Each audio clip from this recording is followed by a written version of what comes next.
کیا عالم اور جاہل کا ووٹ برابر ہونا چاہیے؟ یا اب اکثر یعنی نا جو لوگ ملوکیت کے تنخواہ دار ہیں نا، وہ ڈیموکریسی کو، اسلامک ڈیموکریسی کو، میں مغربی جمہوریت کی بات نہیں کر رہا، اس سے بھی سوال آ جائے گا انشاءاللہ، نیچے کرنے کے لیے وہ کہتے ہیں دیکھیں جی عالم اور جاہل کا ووٹ برابر ہوگا، تو پہلے ان کو الزامی جواب، پھکی والا جواب، اینٹی وینم جواب دیں. ان سے کہیں کہ ٹھیک ہے جی عالم کا ووٹ 2 کے برابر کر دیتے ہیں، لیکن کس عالم کا؟ بریلوی کا، دیوبندی کا، اہل حدیث کا، یا شیعہ کا؟ نال ہی ٹھوس ہو جان گے جی، کیونکہ بریلوی کہیں گے کہ ہمارے علاوہ باقی علماء تو ہے ہی جاہل ہیں، اگر وہ صحیح ہوتے تو بریلوی نہ ہو گئے ہوتے.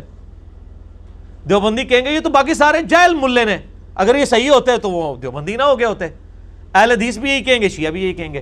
تو سر یہ کس عالم کا ووٹ برابر ہو جاہل کے مقابلے پر؟ تو آپ آپس میں متفق نہیں ہیں.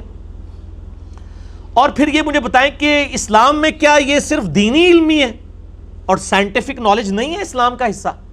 میں دنیاوی علم نہیں کہتا، سائنس کے علم کو.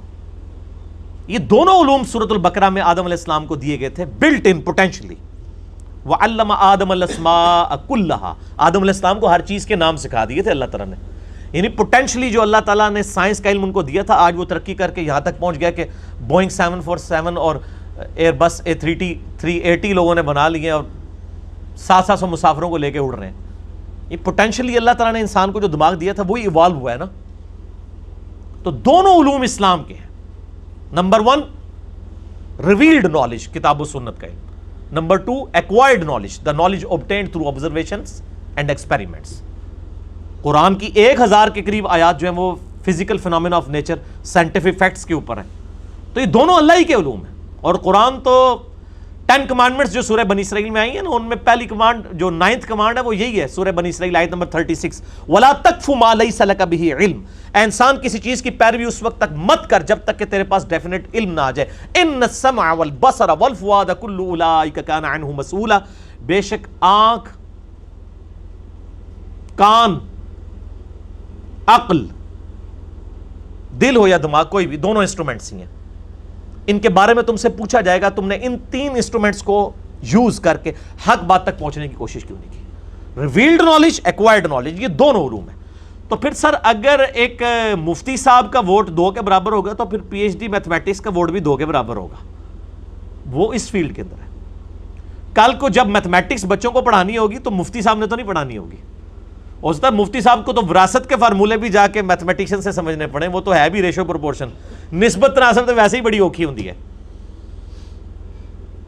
ہاں جب دینی معاملے میں نکاح، طلاق، جنازے کے مسئلے ہوں گے ظاہر عالم فتویٰ دے گا، تو یہ سب کا ووٹ 1 کے برابر ہی ہوگا. تو ورنہ تو میں نے ایک بار یہ بھی بات کی تھی کہ ورنہ تو گاؤں کا ایک جو غریب کسان ہے وہ کہے گا میرا ووٹ 2 کے برابر کرے، کیونکہ محنت میں کرتا ہوں، یہ چندے اور یہ گندم اور اس کے سال کے جو راشن ہے وہ تو میں مولوی کو پرووائڈ کرتا ہوں، یہ تو مولوی میرا ملازم ہے، اس کا ووٹ 1 ہو، اس کے حصے کی محنت تو میں کروں، میرے 2 کے برابر ہو.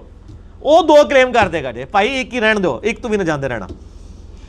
تو آپ کو اگر یعنی اختلاف رائے، آپ رائے عامہ ہموار کریں، تلوار کے زور کے اوپر نہیں. اگر آپ سمجھتے ہیں کہ فلاں شخص کو حکومت میں آنا چاہیے، فلاں عالم دین کو آنا چاہیے، تو آپ لوگوں کو یعنی اس کے اوپر ابھاریں، لوگوں کو سمجھائیں کہ یہ ہمارے یعنی ایشوز کا سلوشن اس کے پاس ہے. 4تھا سوال، کیا خلفائے راشدین کے وقت بھی ایک سے الگ، ہر ایک سے الگ الگ رائے لی جاتی تھی؟ میرے بھائی جو خلفائے راشدین کے زمانے میں سوشل سسٹم تھا وہ ذرا ڈیفرنٹ تھا، لیکن اس میں امپلائیڈ ہے کہ سب سے رائے لی جاتی تھی، کیونکہ وہ قبائلی سسٹم تھا اور قبیلے کا سردار کنسنسس کے ساتھ بنتا تھا. ونس جب وہ کوئی چیز ڈیسائیڈ کرتا تھا وہ پورے قبیلے کی ووٹ شمار ہوتی تھی. مجھے بتائیں آج اگر نواز شریف عمران خان کی بیعت کر لیں تو کیا یہ صرف نواز شریف کی بیعت ہوگی؟ پوری نون لیگ کی ہوگی. یا عمران خان نواز شریف کی بیعت کر لیں تو کیا یہ صرف عمران خان کی بیعت ہوگی؟ پوری PTI کی ہوگی. تو قبائلی سسٹم میں ایک قبیلے کا جو سردار ہے وہ کنسنسس کے ساتھ اتفاق رائے سے مشورے سے بنتا تھا، پھر وہ ڈیسائیڈ کرتا تھا کہ ہاں یہ کریں گے. اسی لیے تو آپ دیکھیں نا گروہ در گروہ لوگ دین میں داخل ہوئے. اذا جاء نصر اللہ والفتح ورأیت الناس يدخلون فی دین اللہ افواجا. تم دیکھ رہے ہو کہ لوگ گروہ در گروہ، فوج در فوج داخل ہو رہے ہیں اسلام میں. کیوں؟ ایک قبیلے کا سردار ڈیسائیڈ کرتا تھا کہ بھئی اب نبی علیہ السلام پہ ہم ایمان لاتے ہیں. سعد ابن معاذ مسلمان ہوئے، پورا اوس قبیلہ مسلمان ہو گیا. سعد ابن عبادہ مسلمان ہوئے، پورا خزرج قبیلہ مسلمان ہو گیا.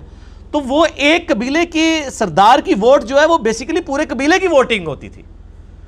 ورنہ یزید کو کیا تکلیف تھی؟ ایک حضرت حسین علیہ السلام نے اگر بیعت نہیں کی ہے تو اسے کیا تکلیف تھی؟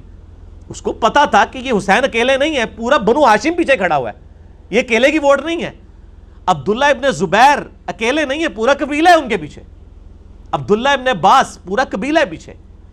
تو قبائلی سسٹم تھا, لہٰذا اس سسٹم میں بھی اس وقت جو بیسٹ پاسبل تھا وہ یہی ووٹنگ سسٹم, اس حوالے سے جو فٹ ان بیٹھتا تھا وہ بالکل اس طریقے سے رائج تھا. لہٰذا اس کے بارے میں یہ بات کرنا کہ جی اس زمانے میں یہ نہیں ہوتا تھا, یہ بالکل غلط ہے.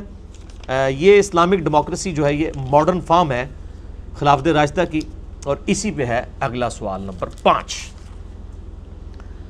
علی بھائی جمہوریت تو کفر کا نظام ہے, اسلام میں اس کی کوئی گنجائش نہیں ہے, پھر آپ ڈیموکریسی کو سپورٹ کیوں کرتے ہیں؟ میرے بھائی میں اسلامک ڈیموکریسی کو سپورٹ کرتا ہوں, مغربی جمہوریت کو نہیں, ڈکٹیٹرشپ اور ملوکیت کو نہیں سپورٹ کرتا.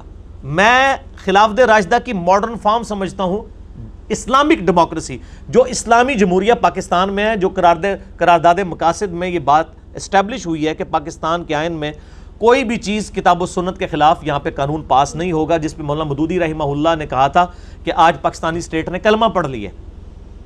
آج بھی کمزوریاں موجود ہیں, لیکن میں کہتا ہوں fit in the system and then change the system, not to oppose the system. آپ سسٹم سے باہر رہ کے کریں گے تو انارکی پھیلے گی, rate of the government challenge ہوگی, قتل و غارت ہوگا, اس کا فائدہ کوئی نہیں ہے. سسٹم کے اندر رہ کے آپ رائے عامہ کو ہموار کریں, اور انشاءاللہ تعالیٰ اگر آپ سچے ہیں, آپ کی بات میں طاقت ہے, دنیا میں آپ کو غلبہ نہ بھی ملا, اللہ کے حضور تو آپ کو اللہ تعالیٰ قبول کر لے گا. تو پاکستان کی جو اسلامی جمہوریت ہے یہ کیوں ڈیفرنٹ ہے مغربی سے؟ کیونکہ یہاں پہ قرارداد مقاصد ہے. مغرب میں تو یہ ہے کہ اگر امریکہ کی 3 ریاستوں نے آپ کو پتا ووٹنگ کر کے ہومو سیکچویلٹی کو, ہم جنس پرستی کو جو ہے وہ قانونی شکل دے دیے تو قبول ہو گیا. آپ کیا سمجھتے ہیں پاکستان میں ہماری پوری پارلیمنٹ مل کے, ہماری ساری فوج مل کے, ہماری ساری عدلیہ مل کے پاکستان میں یہ قانون پاس کروا سکتی ہے کہ ہم جنس پرستی ہو؟ تو سر پھر آپ پاکستان کی جمہوریت کو کیوں کہہ رہے ہیں کہ یہ کفر ہے؟ یہاں پہ کوئی سوچ بھی نہیں سکتا, نہ قانون اس کو جسٹیفائی کرے گا اور نہ پاکستانی عوام قبول کرے گا. اچھا بھی ایک نعرہ لگایا جاتا ہے ووٹ دو جنت لو, اس نعرے کی شرعی حیثیت کیا ہے؟ جنت تو میرے بھائی اللہ کو پتہ ہے کسے ملنی ہے کہ نہیں ملنی, کوشش ہی کی جا سکتی ہے. اگر کوئی سمجھتا ہے, یہ تو یہ اسی نعرے کی ایک ماڈرن فارم ہے جو کسی زمانے میں تھا کہ آپ ہمارے پیر صاحب سے مرید ہو جائیں, انہوں نے تو وعدہ کیا میں اس وقت تک جنت میں نہیں جاؤں گا جب تک سارے مرید نہ لے جاؤں. اسی کی ایک ماڈرن فارم آ گئی ہے کہ آپ ہمارے پیر صاحب کو ووٹ دیں, ہم آپ کو جنت میں لے کے جائیں گے. اس طریقے سے کوئی جنت میں نہیں کسی کو لے کے جا سکتا. جنت آپ نے اپنے اعمال کے ذریعے ہی یعنی حاصل کرنی ہے.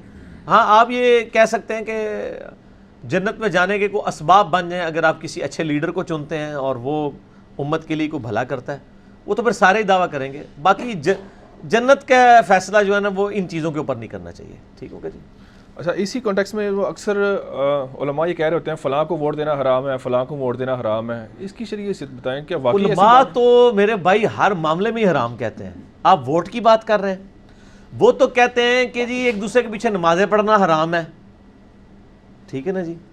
وہ کہتے ہیں جی ایک فرقے والا اگر قربانی میں 7 حصے ہیں اس میں ایک بھی بدعتی شامل ہو گیا اور 6 مواحد تھے, وہ ساری قربانی حرام ہو گئی.